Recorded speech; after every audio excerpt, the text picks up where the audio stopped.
வணக்கம். அனைத்து உறவுகளுக்கும் எனது இனிய காலை வணக்கத்தை தெரிவித்துக் கொள்கிறேன். உங்களிடத்தில் ஒரு சிறு ஜோதிட குறிப்பை பகிர்ந்து கொள்ள வருகிறேன். இது மிக மிக மிக முக்கியமானது. இதை நீங்கள் நன்கு கவனித்துக் கொள்ள வேண்டும். ஒரு ஆணின் ஜாதகமாக இருந்தாலும் சரி, ஒரு பெண்ணின் ஜாதகமாக இருந்தாலும் சரி, பார்த்தவுடன் நாம் சொல்லிவிடலாம், இந்த ஜாதகருக்கு இளமையிலேயே திருமணம் நடந்துவிடும். 16 செல்வங்களும் பெற்று பெரு வாழ்க்கையை வாழ்ந்து விடுவார்கள். அவர்களுக்கு உண்டான கடமைகளை விரைவிலேயே முடித்து விடுவார்கள். அவர்கள் சிரமமின்றி வாழ்ந்து விடுவார்கள். அதனால் இவர்களுக்கு கஷ்டம் என்பது வராது. திருமணத்திலோ, குழந்தைகள் பிறப்பிலோ, அவர்களை வளர்த்து ஆளாக்குவதிலோ, அவர்களுக்கு செய்யும் கடமைகளோ இவர்கள் எதிலும் பின்தங்க மாட்டார்கள். அனைத்தையும் விரைவிலே முடித்து ஒரு ஓய்வு பெறும் தன்மையை விரைவிலே எடுத்து விடுவார்கள் என்று நாம் பார்த்தோடு சொல்லியிருந்தோம். ஏன்னா அனைத்துமே அவர்களுக்கு விரைவில் கிடைத்துவிடும்.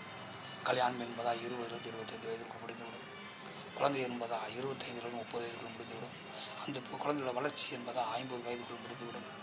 ஆக மொத்தத்தில் 50 55 வயதுக்குள் அனைத்தையுமே அவர்கள் கடமைகளை முடித்துவிட்டு நிம்மதி அடைந்து விடுவார்கள் என்பதை பார்த்துவிட நாம் சொல்லிவிடலாம். கிரக அமைப்புகளை வைத்து அந்த கிரக அமைப்புகள் ஏராளம் இருக்கின்றன.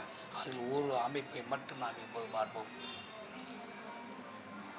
முழு சுவர் என்று சொல்லக்கூடியவர், குழந்தைக்காரகன் என்று சொல்லக்கூடியவர், தனக்காரகன் என்று சொல்லக்கூடியவர், அறிவுக்காரனாக இருக்கக்கூடியவர், அமைதிக்காரனாக இருக்கக்கூடியவர், நிதானமாக செயல்படக்கூடியவர், அனைவரையும் மதிக்கக்கூடியவர், அனைவருக்கும் சமமாக இருக்கக்கூடியவர், எதிர்ப்பு என்பதே தனக்கு இல்லை என்று நினைக்கக்கூடியவர்.